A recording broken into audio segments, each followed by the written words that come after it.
नमस्कार, मैं हूं पंकज मटपाल और आज इस वीडियो में मैं दूंगा आपके कुछ सवालों के जवाब। पहला सवाल जो मैं ले रहा हूं ये पूछा है स्नेह ने।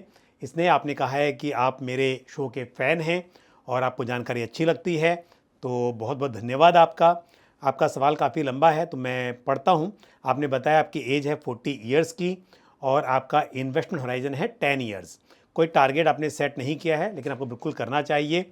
देखिए, वेल्थ क्रिएशन आपका ऑब्जेक्टिव है वो तो ठीक है, लेकिन वेल्थ क्रिएट करनी क्यों है, किस गोल के लिए करनी है, ये भी जानना ज़रूरी होता है, ताकि आप कितना रिस्क ले सकते हैं और कितना लेना चाहिए, ये भी काफ़ी हद तक इस बात पर निर्भर करता है। और आगे आपने कहा है कि आप 90,000 रुपीज़ पर मंथ की एसआईपी कर रहे हैं और आपने अलग अलग एएमसीज़ के फ़ंड चुने हैं, ये बिल्कुल अच्छा है। अलग अलग कैटेगरीज़ भी हैं, लेकिन मेरे हिसाब से स्कीम्स बहुत ज़्यादा आपने ले ली हैं। और जो आप पूछ रहे हैं कि क्या आप कुछ स्कीम ड्रॉप करनी चाहिए, तो बिल्कुल मेरा सुझाव यही होगा कि आपको ड्रॉप करनी चाहिए।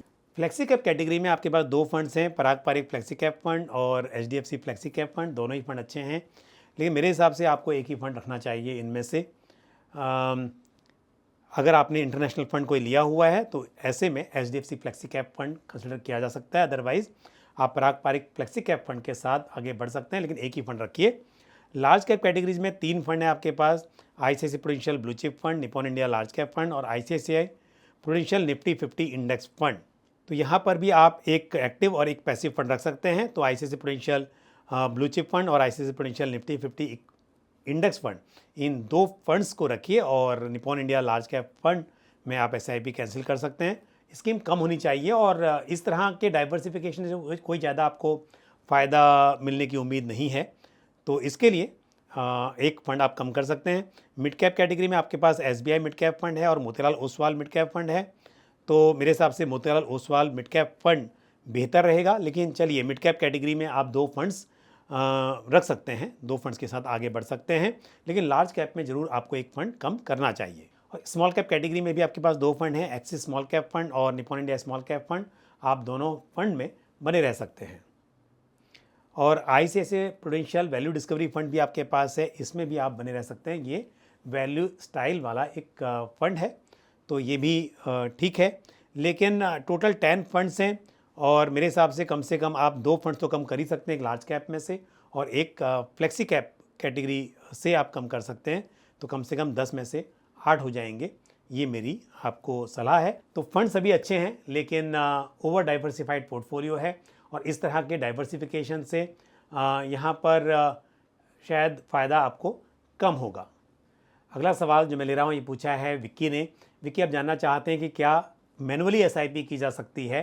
इन जनरल एसआईपी यानी कि सिस्टमेटिक इन्वेस्टमेंट प्लान वो होता है जहाँ पर आप मैंडेट देते हैं कि आपके अकाउंट से किस इंटरवल पर पैसे डेबिट हों, यानी कि मंथली, क्वार्टरली, डेली, वीकली, और फिर उस हिसाब से आपके बैंक अकाउंट से अमाउंट डेबिट होता है और उसके सामने उसके अगेंस्ट आपको यूनिट्स अलॉट हो जाती हैं जिस स्कीम में आप करना चाहते हैं, जो आपने डिसाइड किया है उस स्कीम की।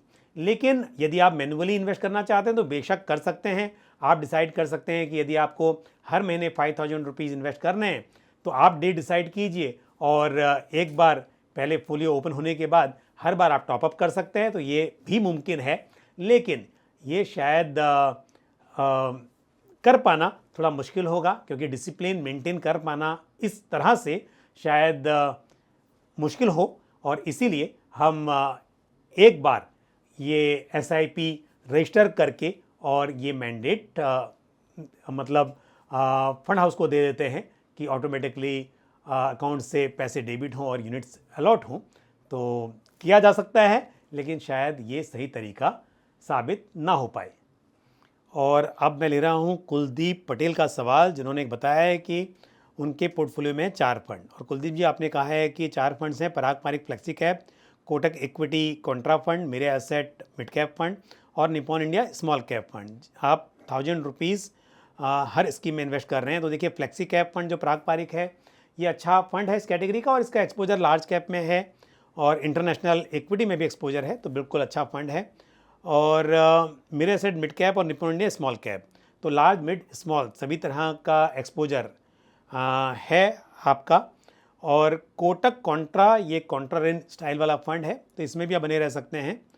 और साथ ही आपने कहा है कि आपने इंडेक्स फंड भी चेक किए, टाटा एडलवाइज फंड ऑल्सो, और मैं आपको गाइड करूं। देखिए, आप मेरा वीडियो चेक कीजिए, मैंने अभी वीडियो बनाया है एक बड़ा अच्छा इंडेक्स फंड के ऊपर, तो आप उसे देखिए।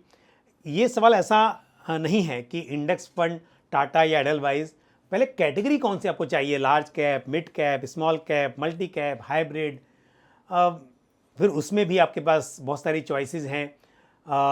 ब्रॉड बेस्ड इंडेक्स फंड चाहिए या फिर आपको स्ट्रेटजी इंडेक्स फंड चाहिए, तो इसके लिए आप उस वीडियो को देखकर थोड़ा समझिए इसके बारे में, और फिर मैं आपको बताऊंगा कि आपके लिए कौन सा इंडेक्स फंड सूटेबल हो सकता है। और मैं वैसे भी सीरीज़ बना रहा हूं इसके ऊपर, तो आप सभी वीडियोस को देखिए, तब आपको समझिएगा कि आपके लिए कौन सा इंडेक्स फंड सूटेबल रहेगा, कौन सी कैटेगरी सूटेबल रहेगी।